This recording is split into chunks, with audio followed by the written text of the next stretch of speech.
I know you're seeing these videos all over YouTube. The best products of 2023, the worst products of 2023. I'm here to switch it up a little bit and talk about the most underrated products of 2023. These are products that I think are so good. The quality is amazing. They perform really, really well, but they're kind of like hidden gems. I don't hear as many people talking about these. You probably won't see them in a ton of like people's top favorite videos because for whatever reason, they're just really underrated. I personally think they deserve a little more hype, more love. They are definitely some of my most used products of the year and just purchases I'm really, really happy with. So I thought I would share them with you in today's video. Let's be honest, pretty much everything e.l.f. releases goes viral. Like the brand as a whole, just people love them and I love them too, don't get me wrong. And I don't find that there are quite as many like hidden gems from e.l.f. as there used to be because they are such a popular brand and people just love the products as a whole. But one release that has not gotten enough love, in my opinion, is the Liquid Poreless Putty Primer. This is so good. I know so many people love the original Poreless Putty Primer, and at this point, they have a ton of variations. They have some that have like skincare ingredients, they have mattifying primers, they have the original. And as much as I like the original, I have to say, in my opinion, this one is better. First of all, it's just a little bit easier to apply this. Because it is a liquid, you can just smooth it under the skin without any effort, and it sinks in and it primes your skin so well. The original one is easy to apply. Like you can use your fingers or a brush or a sponge, but there's something about this one that just goes on effortlessly. And I think it actually preps my skin better than the original. Because it is a liquid, I feel like I get more of an even application. And when I wear foundation on top of this, it looks perfect every time. Like if I have a foundation that normally enhances texture and I pair it with this primer, the foundation all of a sudden is like a super smoothing formula. If you have a lot of texture, if you have large pores, if you have fine lines, this is a great option because it really creates this super smooth, silky canvas. But it actually also controls oil. A lot of the time, really smoothing primers make my skin look more oily or my foundation breaks apart super quickly because my skin is almost like a little bit too silky. That's not the case with this one. It definitely creates more of a matte base. So if you have extremely oily skin or you want your makeup to actually last all day, this is a great option. I think it's a really good alternative to the Power Grip Primer if you don't want such a hydrating or glowy base, but you still want longevity. This product launched in the beginning of 2023, and I really haven't heard anyone talk about these.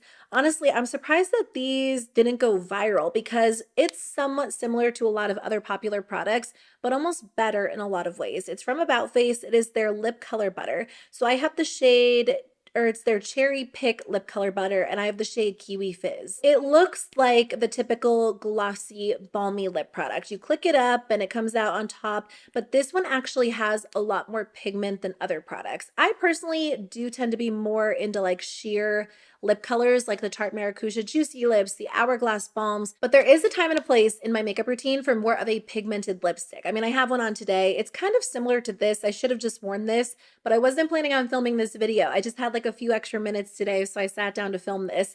It is incredibly rich, super moisturizing, very, very comfortable. And again, it has really good pigment. So if that's what you're looking for in a lipstick formula, I do recommend trying these. They have a ton of different shades.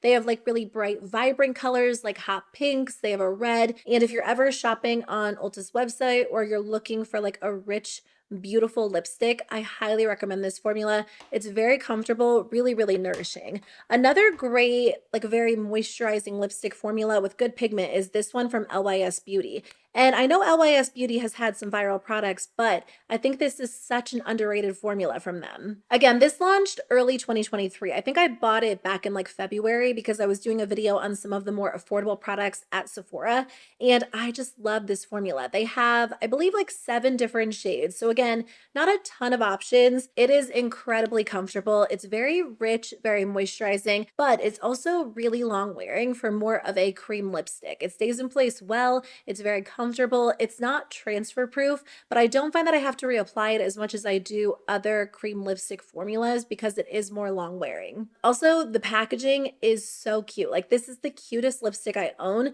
I honestly just want to like throw it in my purse and bring it with me everywhere because it is so pretty. And I'm not usually like a big packaging person. Like the packaging has to be functional. It doesn't necessarily have to be super cute, but there's something about this that just makes me want to use it because it's really cute. So just an added bonus, but the actual formula is great. I don't think I'm going to do a video sharing like all of the eyeshadow palettes I tried in 2023 because there weren't a ton of them.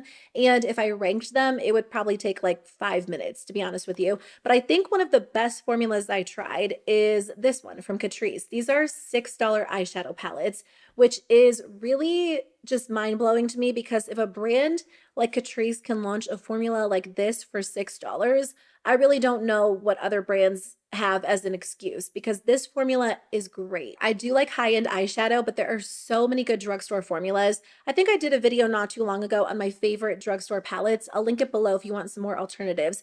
But these shadows from Catrice are amazing. They're very, very lightweight and very buildable. So you can get like a very soft, sheer look, but you can also build them up to look pretty intense on the eyes too. I think they're really nice if you're in a hurry or you don't want like a super involved look because they're very quick and easy to work with.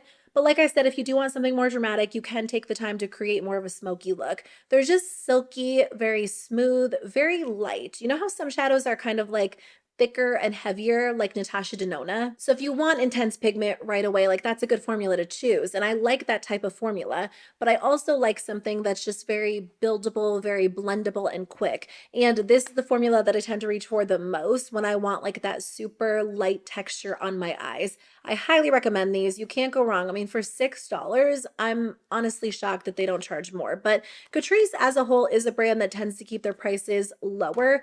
And I just think the quality is amazing. So I really don't think high-end brands have an excuse for creating mediocre palettes when a brand like Catrice can create something like this for $6. This is such a random product that I did not expect to like really at all, let alone love. It's from Too Faced. It's their Better Than Sex Foreplay Mascara Primer. So I've used a couple of different mascara primers. It's not something I always incorporate into my routine because I do feel like I have a lot of mascaras that perform well enough on their own, or I might layer them with another mascara. But this is a true game changer in my opinion. This is great if you want to add thickness to your lashes. If you have very sparse lashes and no matter what mascara you use, you just feel like it doesn't do enough in the volume department, this is a great option because it really makes your lashes super thick, really, really voluminous. It also lifts and curls the lashes. I don't like using an eyelash curler, so I noticed that some mascaras will actually weigh my lashes down, and because I don't even take the time to curl them in the first place, they can look very straight and weighed down and heavy. And what I like about this is it basically works like an eyelash curler. When I apply this to my lashes, they're instantly lifted and it looks like I actually took the time to curl them. And when I apply mascara on top, it still looks like that. Like they still look lifted and curled and open. The other thing that I love about this is it actually holds your mascara into place. So if you have a mascara that tends to flake or smudge throughout the day and you apply this first, that mascara is not going anywhere. Like this works extremely well. And I really never thought I would say a high-end mascara primer is worth it. A couple of cons about this product, just to be completely honest with you, it is very hard to remove. I have to use like a waterproof eye makeup remover. I like the Garnier Micellar Water one. And even then, I usually still have to take like a little bit of extra time and gently remove it. So if you're not a fan of eye products that are hard to take off, I would skip over this. But because it locks your eye or locks your mascara into place so well, I do think that's why it is so hard to remove at the end of the night. The other con about this is it does kind of leak a little bit. It's strange because when you take it off or open it up, it doesn't look waxy, but then as you like continuously use it and close it, it's almost like it's a solid that kind of melts, like a cleansing balm texture, but it does kind of like leak and melt around the lid. So it's pretty messy. I just try to like store mine like this so it doesn't actually like leak on my products. It's not the end of the world, but it is something to point out. It's a little bit of a messy product just when you have it stored. All of that being said, it really is the most effective mascara primer I've ever tried. It makes my favorite mascaras even better. It makes my least favorite mascaras wearable so I don't actually have to just get rid of them. And I'm impressed by it. I definitely think it is worth it if you're a fan of mascara primers. The Bare Minerals bronzers got so much hype, but those went viral and they sold out. And I feel like you couldn't actually get your hands on them for a little while. So I was kind of surprised that these did not get the same love, but I actually like these better. These are from Bare Minerals as well, the Gen Nude Highlighting Blushes. If you've tried these, you'll have to let me know what you think because I just don't hear anyone really talk about them. And I think it's maybe because they are more so like an actual highlighter than a blush. And I think blush as a whole tends to be more popular than highlighter. But you can definitely use these in place of a blush. If you love a good glowy blush, almost like a blush highlighter two-in-one, this is going to be a product that you'll really enjoy. So I have one shade, I have Mauve Glow. I kind of want to pick up a little bit of a lighter shade because for me, it's a little bit too dark to use as an actual highlighter. So I do end up using it as a blush and I love the way it looks. Even as I've kind of moved away from super glowy or shimmery blushes, I still love this and I incorporate it into my makeup looks all the time. The color is absolutely perfect. I love the shade of this and it really gives your skin the most beautiful glow. It's very smoothing. It has a creaminess to it. It's definitely a powder, but it's a super creamy powder. It doesn't look powdery or dry on the skin at all. So I do want to pick up another shade at some point. I just feel like I have a lot of cheek products. I'm not really planning on buying like a ton of makeup over the next few months, other than like the occasional drugstore product to review on my channel. But at some point when I do buy another blush, probably as we head into the spring and summer, because that's when I feel like this will really come in handy, I will grab another shade. But it is a beautiful formula if you love a good glowy, almost highlighter-esque blush. Hard Candy actually had a lot of great launches this year. I feel like they're making a little bit of a comeback. Like for a long time, I didn't hear much about Hard Candy. And then in 2023, I have heard more people talking about them. I get my Hard Candy products at Walmart, but I've also ordered directly from the Hard Candy website too. I feel like they're not quite as popular as other affordable brands because they're not sold at like the typical drugstore. But whenever I'm at Walmart, I check to see what new launches they have. And my favorite launch from them this year would be their, what are these called again? Their Instapout Plumping Lip Melts. These are $7 lip products that, in my opinion, outperform high-end alternatives.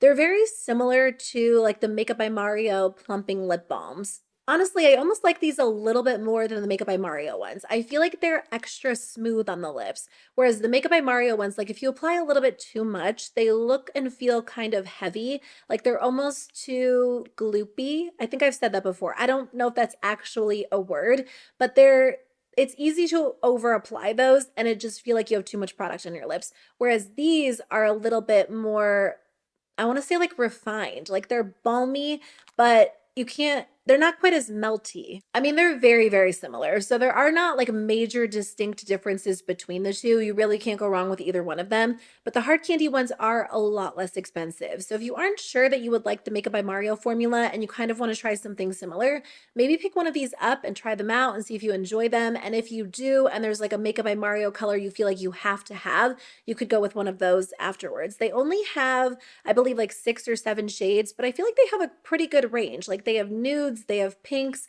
and I have 2 of them and I feel like I wear them quite a bit. I wear the one a little bit more because this is more of like a true nude and that's what I typically go for, but they're so nice on their own. They're great over lip liner, and I also like wearing them over lipstick too, because if you have a lipstick that's kind of dry feeling, you can just apply this on top for like that extra added shine and gloss and comfort, and they're great. So I highly recommend these. If I didn't know they were $7 lipsticks, I would think they were like $20 lipsticks. I know I had a lot of lip products in today's video, but I do have one more to share with you. This is the Tower 28 Juice Balm. I really like these. They came out in, I want to say the spring, and I really haven't heard anyone talk about them. Again, they only launched 4 shades, and I think sometimes when a brand doesn't launch like a ton of shades, it's not quite as appealing, obviously, because if you're not into the 4 specific shades they launched, you probably won't want to pick one of these up.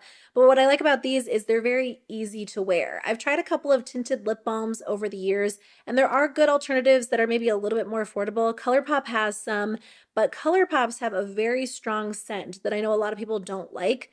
I feel like it's kind of like a citrusy, fruity scent, but for whatever reason, like a lot of people hate the scent so much to the point where they actually won't wear them. These are actually unscented, and I do love a good fruity scent when it comes to lip products, but I know a lot of people are super sensitive to fragrance, and I can actually be that way too sometimes. So it's nice that these don't have a scent if that's what you prefer. They have 2 that are a little bit more subtle, like very, very sheer, and 2 that have more pigment. These are my two favorite shades. The orange one is called Squeeze. This one has a lot of pigment, and even though it is a tinted lip balm and it's not going to stay in place all day long, the color actually lasts on the lips a lot longer than you would expect it to. So if that's what you prefer, I would go with Squeeze or like the deep berry one. But if you just, again, want something super light, moisturizing, something you can throw on and reapply on the go, I would go with this shade, which is Mix, and then they also have like a light soft pink. I would say if you have something similar, you don't necessarily need to like run out and buy these right away, but I do think they are a really good launch that deserved a little bit more love. I do have two different products from Urban Decay. So in the beginning of 2023, or maybe in the spring of 2023, I thought they were going to be discontinuing the Perversion liquid liner because they launched this product. And I don't actually know if they did discontinue that, but I haven't repurchased it because I'm still using this one, and I feel like it did take the place. Although I have tried a couple of other liquid liners I like this year too, Danessa Myricks, Fenty. So there are some really good liquid liners out there, including this one though. This is the 24/7 Inks liquid liner. I have the black one, but they do have quite a few shades. A couple of things about this liner. It is supposed to be a little bit easier to use because of the shape and the way it's designed. So if you are someone who has a hard time with like a typical liquid liner and you don't have a very steady hand, this might be more ideal for you. I can't say for sure because that's not something that I personally typically have a hard time with, but there is something about the shape of it I feel like is nice to use. They also created this with what they call like flow through technology. So it's supposed to create like a very even line every single time. And I will say, I picked this up pretty soon after it launched, and I know it launched like in the beginning of the year, and I still have mine. Like I still have product in here. And it's not the only eyeliner I ever use, but I do use it quite a bit. Like it should have ran out by now, and it still works. So honestly, this will last you a really long time. I think the shape of the eyeliner pen is perfect. It does glide on easily. It does help create a very sharp wing, and I really enjoy it. Like when I first tried it, I was like, it's good. It's not necessarily like the most amazing thing I've ever tried, but more often than not, I reach for this one over other liquid liners in my collection. It's not quite as dark or dramatic as some of the other formulas I mentioned, like Danessa Myricks or Fenty. So if you want like a super rich, intense black liner, you might want to go with one of those. It is still a black liner, but it's almost like a subtle black liner compared to those formulas. But that kind of is more what am I trying to say? That is almost what I prefer these days compared to like an over the top black liner, because I'm not always doing like as intense of eye looks as I used to. I feel like that whole sentence was grammatically incorrect. But long story short, I'm really enjoying this eyeliner, and I do want to pick up maybe like a brown one. I think they have like a metallic bronze one, which could be really interesting too. The other product from Urban Decay is the Naked Quickie Concealer. Okay, I feel like this got a little bit of hype when they first launched it. There were so many concealer launches in 2023. I didn't try all of them, but there are other ones that I've talked about more on my channel, like Natasha Denona or Tower 28. But you know what? I do really like my Urban Decay concealer. I use this a lot. I actually end up using this more in place of foundation than I do as actual concealer because it has such a gorgeous skin-like finish. It is incredibly blendable. It's very quick and easy to apply. It does come with a brush on the end. I don't use that brush, but if you're in a really big hurry, you can use that and you don't even have to carry a separate brush with you. But I just think the texture of this concealer is nice. It's definitely different than a lot of the other ones I have in my collection. And it's like a good staple creamy moisturizing formula that looks good, that has that like beautiful skin-like almost satin finish, but it actually lasts on the skin too. Listen, I know this is a little bit of a controversial topic, but sometimes before I go to the gym, I will apply makeup. Not always. I'm content going out without any makeup too. But if I have to be somewhere, if I have to run errands, if I have to get on a Zoom call like immediately after the gym, I sometimes feel better if I apply a little bit of concealer, a brow gel, and maybe like a swipe of mascara. And this product actually holds up when I go to the gym. I'm sweating, whatever. I have to run errands. I come home and it's been like a few hours. I still look good when I'm wearing this concealer. So that's how I know it is a good formula, because I probably wouldn't do that with my Tower 28 formula or even my Natasha Denona formula. But this one is so fast to blend in. It actually lasts. It looks good without being too much. I'm a big fan of it. So I wanted to include it in today's video because I just think even though it got love when it first launched, it kind of, fell under the radar when everyone was talking about all of the other concealer launches, and I still really enjoy mine. So those are all of my underrated kind of hidden gem favorites of the year. I think at this point, by the time this video goes up, I will have already uploaded my best of 2023 videos. So if you want to check that out, I'll link it in the description box below. I might do two separate ones, like drugstore and more expensive makeup, or I might just do drugstore. So whatever's up on my channel, I'll link below and on the screen for you. Thank you so much for being here. I would love to know if you have any favorites that you feel like deserve a little more love. Let us know in the comments below. I always love trying hidden gems, and I will definitely try out some of your suggestions. But otherwise, I will see you very soon with a new video. Bye.